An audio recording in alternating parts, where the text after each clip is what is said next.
What an absolute whirlwind. We are in Jasper, Alberta, Canada. Epic place to visit, some of the most amazing mountains in the world.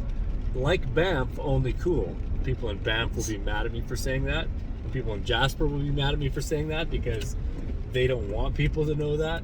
We're just stopping for coffee because we're just kind of cruising through today. I'm not really taking much time to do anything else but get home. We didn't get much of the last leg of the trip because we were in a bit of a hurry. We had to get back to help Sammy and then back into Canada. I wanted to stop and see my sister for at least a day, and then we're now racing to get home.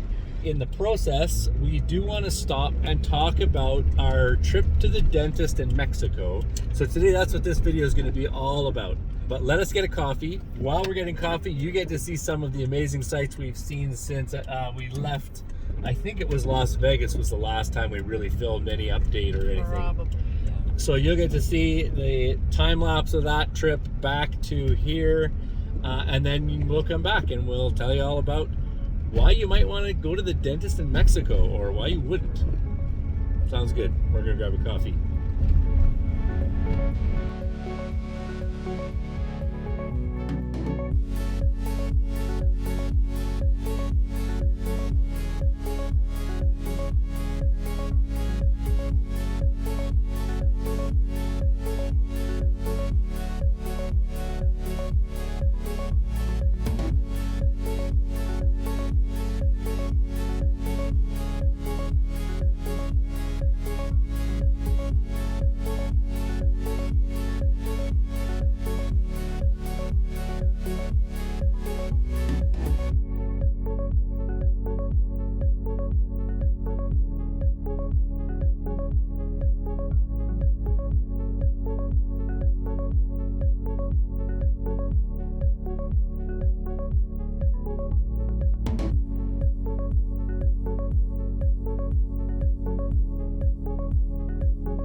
before you start.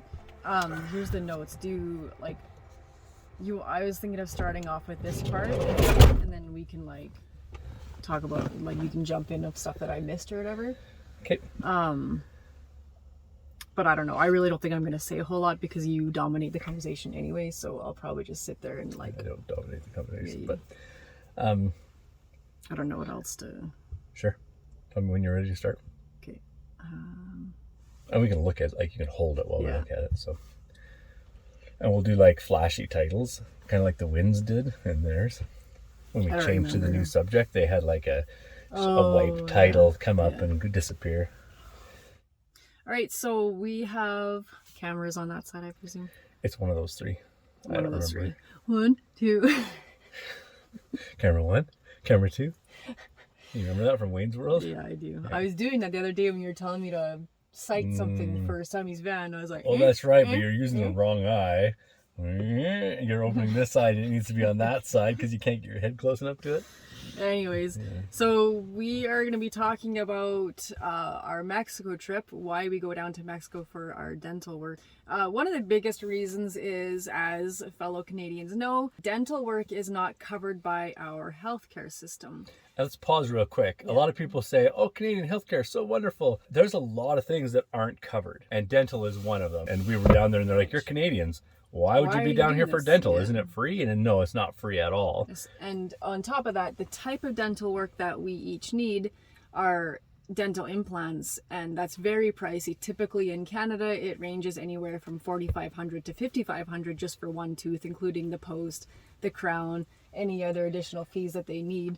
But generally that tends to be the typical running cost. And it's also considered cosmetic. So even if you have a good employer plan, usually cosmetic at best is covered at like 50%. So you're still paying huge out of pocket. So generally it's just the more affordable thing to actually go down to Mexico and get our dental work done there, which brings us to the cost of what it is in Mexico. Where we go, it's probably a little bit on the higher side, but it is a very reputable dentist, so we trust them. And the only reason we think it might be a little higher, I don't know if we have this point down there, but when you go to Mexico, you're used to people on the street being like, hey, I got some blankets for you. I've got some sunglasses. In fact, that's where these came from. There's people hustling on the street trying to sell you something. Yeah. The minute you walk in to Los Algodones, hey, I got some dental for you. You need a root canal today? How much you paying? I can get you a better deal. You need glasses, subscription, you need... It's a little less than what we pay at the dentist we go to. And there might be even like cheaper places for all we know, but the one we went to someone that you actually messaged who had gone there also. I talked to two people who had, and one person had had an implant for like 8 years, and so I didn't know much about it.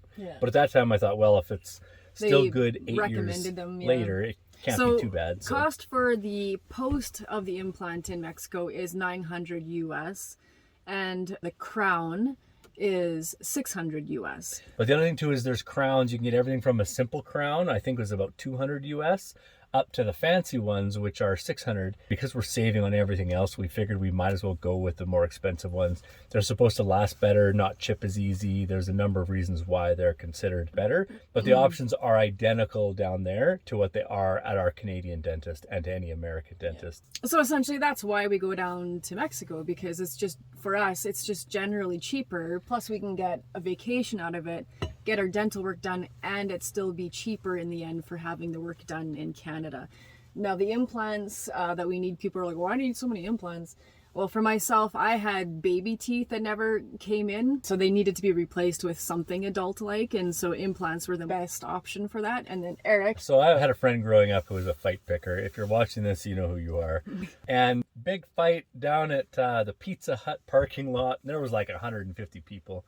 And so I was sitting on the tailgate of my truck. The crowd had gathered, was growing impatient. At this time, I didn't know it, but my friend had drove past, said, that's way too many people. I'm not showing up to that, and kept on going. So the buddies for the guy on the other side came up and were asking me and kind of harassing me where he was. I'm like, I have no idea. Like he probably isn't going to show. Like, there's this many people, I wouldn't probably show up either. One guy hit me from the side, and I got a big cut in my lip. I had a number of stitches, and I lost these 2 teeth. managed to run across the road to a gas station. At that point, I had blood all over me because your face, there's just a lot of blood vessels in your face. And you had your teeth knocked out. Yeah. And so the person working at the gas station immediately called an ambulance. The ambulance came and picked me up and said, do you know where the teeth are? And I was like, I have no idea. Probably somewhere around my truck. So we drove back over there. At that time, everybody had cleared out because the cops had showed up. Yeah, this stuff happens in Canada, if you're wondering. And they crawled underneath my truck and found the teeth, put them in a glass of milk. We drove to the hospital put them back in, and my body held on to them. They needed a root canal, so they were essentially dead teeth, but they held, they weren't discolored. And so until a few years ago, when my dentist said, your body has all of a sudden started to absorb those teeth. So they have to be pulled and you're gonna have to get implants. And that's when I discovered the costs. And so I needed those two for sure. I needed another one that had just had a lot of problems and was going to need a crown, and with the crown and a root canal and the few things I needed, it was going to be like $4,500. Or I could have done a bridge, and a bridge, from what I understand, they have to glue to the two teeth of each side of the bridge, and that process ruins those teeth. And I was like, man, like all of these options seem like bad news. And that's when I found out about going to Mexico for the implants. Long story short, no, long story long. Yeah, always. Made a lot more sense. And so in the end, I'm going to end up having 5 crowns, probably 4 implants. And if it was just one implant for one of us, it probably wouldn't be worth it. But because we have to get more than one, and like especially in my case, 3, 4, maybe even 5, and her case 2 or 3, really the economy, we could make 30 trips for the price of what we'll save. So financially for us, it was just a no-brainer, and we like adventure. A lot of people are like, well, isn't it scary going to a dentist in Mexico? Yeah, I'm getting carried away. Jesus. Okay.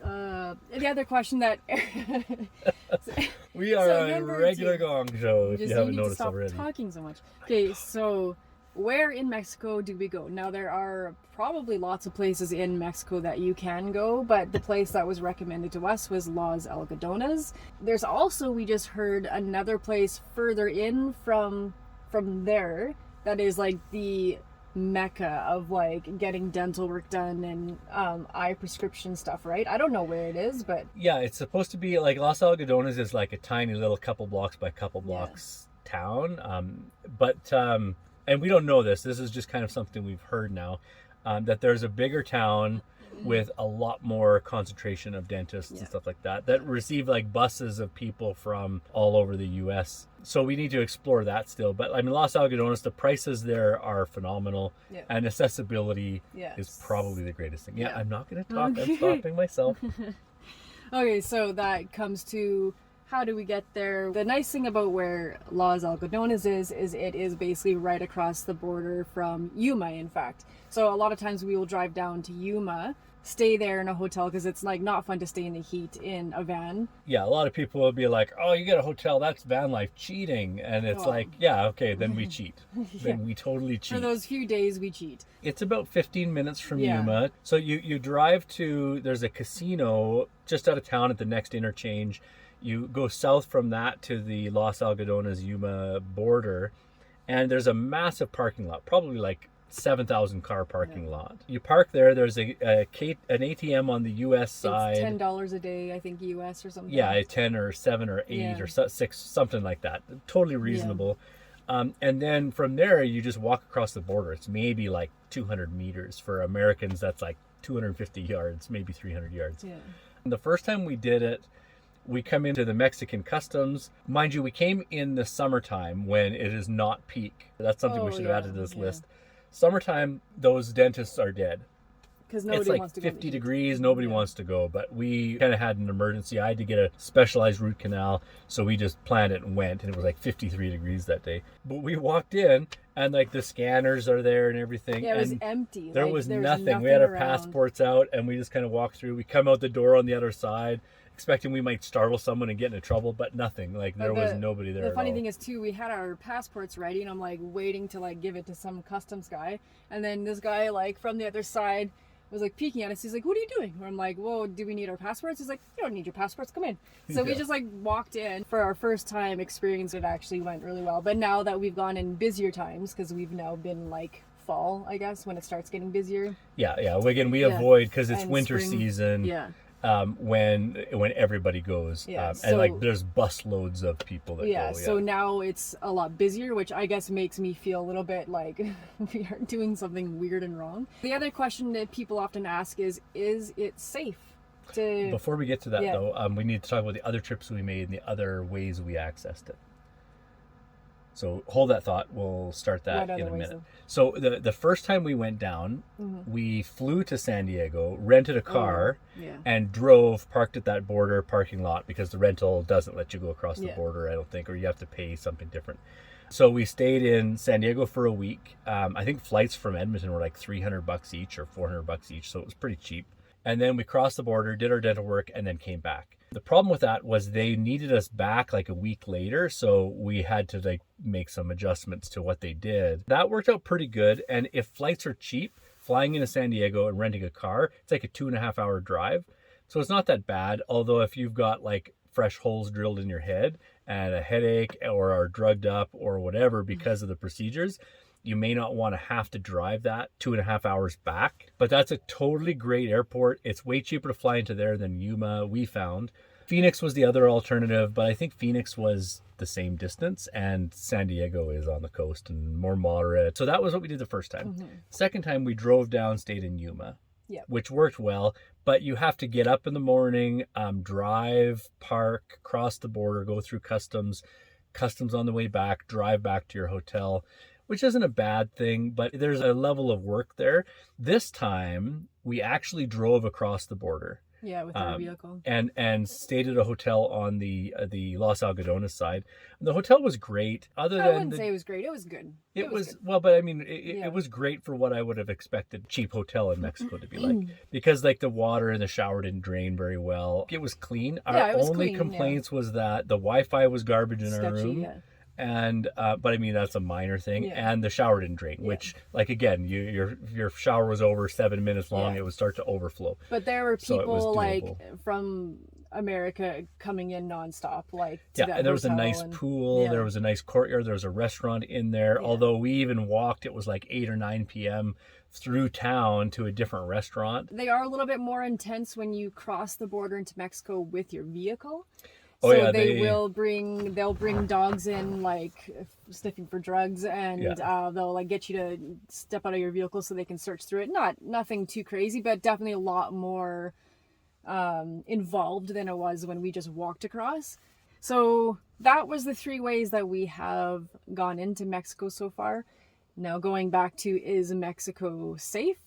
I mean, everything has its like pros and cons. That area in particular in Los Algodones is generally safe, we've found so far. Again, it's very overrun with Americans, Canadians, other people doing the same thing that we're doing. So, and the core business is dental. When we were walking back from that restaurant we went to, it was probably 9 or 9:30.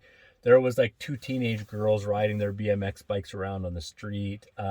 There's a lot of cars parked out in the open. At no point did we feel there was really anything to worry about. I think like most places, whether you're in Mexico or the US or Canada or any country, you've got to be smart about where you go.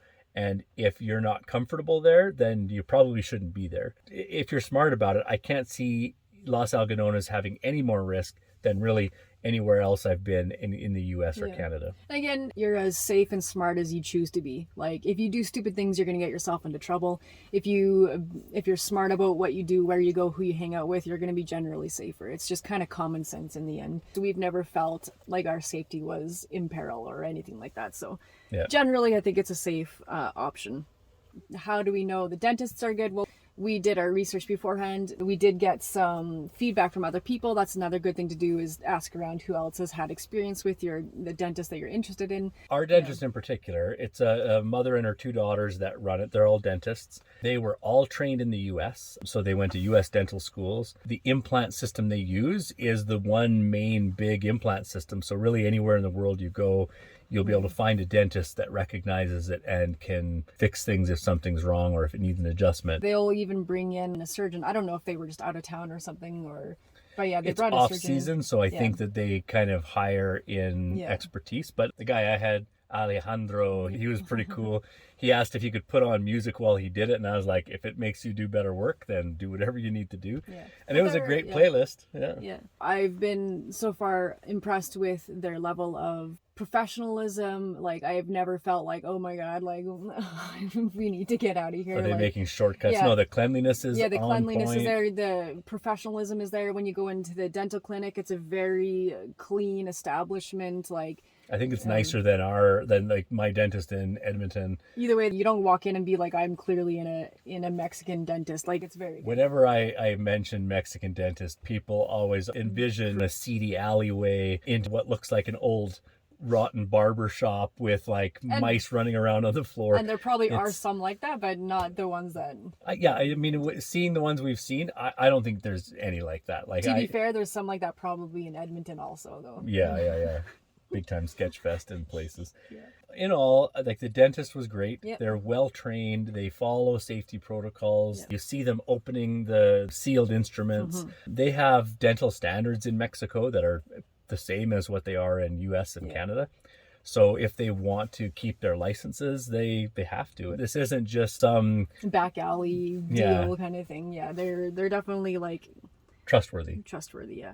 The other thing people will have a question about is the language barrier an issue? It can be, but generally we've not found that it is. They speak enough English to communicate everything that we need. If they don't, it's kind of interesting. They have a number of rooms, and you kind of go through like an assembly line depending on what you need to get done. And the one time I had that specialized root canal done, the dentist they had come in to do it didn't speak any English at all. And so one of the daughters was there the whole time to kind of translate. If the language is a problem, then they're around to make sure to communicate what needs to be communicated. And the receptionist is fluent in English. We never had any issues with communication at all so far. So and all the hawkers on the street speak really good English. Yeah. Why do we drive down as opposed to just flying? We like adventures, so it's an opportunity for us to take the van out, just see things you can't see when you just have a flight from point A to point B and then you have to leave again. When you have the freedom and flexibility of a vehicle, you can see so much more stuff. The drive isn't really too long. How long is it again? Like, if you drive straight through without any stops, it's like 26 hours from Edmonton. And remember, Edmonton is a 10-hour drive north of Canada-US border or north of Montana. So we're as far north as you can be. I think the only way it could be a longer drive is if you're coming from like Toronto or somewhere out east.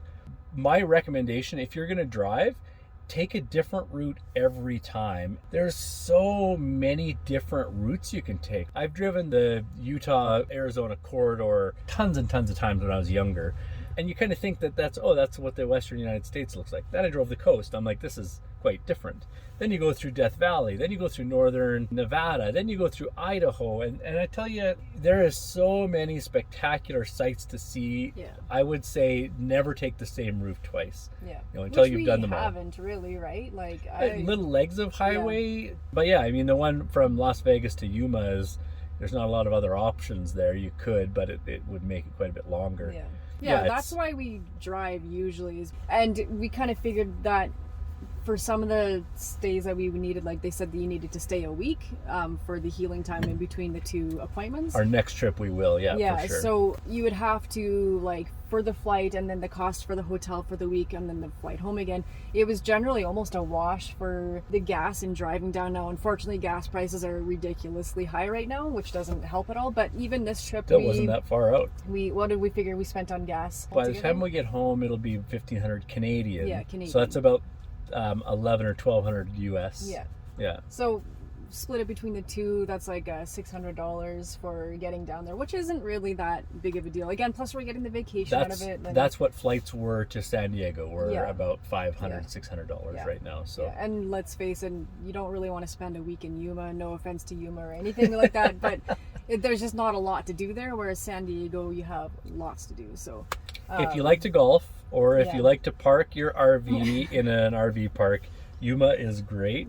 But not for us. So that's why we've been driving again. It just gets us out on the road, which we enjoy. So on the next trip we go, if anyone's going to be down the west coast of the U.S., let us know, because we wouldn't mind linking up with people. We're probably going to go to the Baja and check that out. And it's like, again, oh shucks, we got to be stuck there for a week. We've been doing things like helping Sammy in Seattle with his van build, which then we'd have to buy a flight there and then a flight to there. And then again, it's just nice to have that breathing room to do things.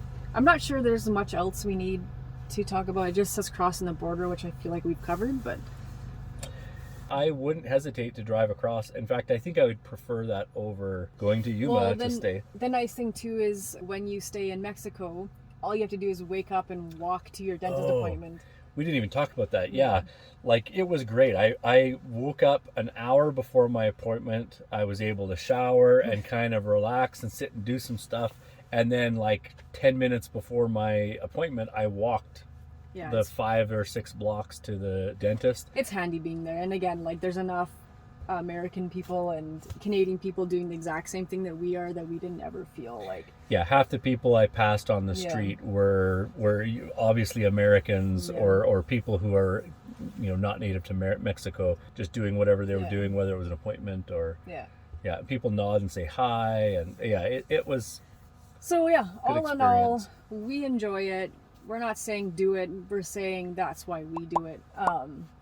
And we'll probably continue to until there's, you know, it doesn't make sense to do it anymore. But well, and we're probably going to save in total with all of our implants probably around 30K, maybe even a little more. I don't know. We haven't really done. We'll like figure that out after. That's what it would have cost for us to do it here. It is going to be well over 30K. Yeah. I think down there, by the time it's done with our trips, we'll probably have spent maybe 10 over. This is our 3rd trip.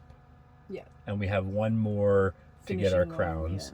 And then we should be done, unless we're just doing maintenance or unless we need a new implant in the future or something. Which often happens with you. I haven't had any teeth mishaps in a while. No, but like the night before you went for your second root canal, you had another piece of that tooth. And actually it was kind of funny. Literally the night before we went to this appointment, one of my teeth chipped, and it was on really hard chips, taco chips or nacho chips. That sometimes you just can't plan those things. That was just pure luck. If it happened back here, I would have had to go to the dentist here and had it done. But that's it then, I guess. Like, there's probably not much more we need to cover. Yeah, if we've missed anything and you have questions, let us know in the comments. There's just things we don't think of because sometimes it's just natural to us that it doesn't even cross our mind. And then we also might just do another video. But this kind of wraps up our trip. We are 4.5 hours from home. Jasper is pretty close. We're on the edge of winter. We actually just barely made it back because we don't have our winter tires on. Didn't want to drive our winter tires to Mexico. Yeah. The roads are still clear other than some sleet. We really have gotten lucky on this trip. Let's wrap this up. Can you think of anything else? No. You just want to end it. Yeah. Sayonara. It was fun seeing you guys.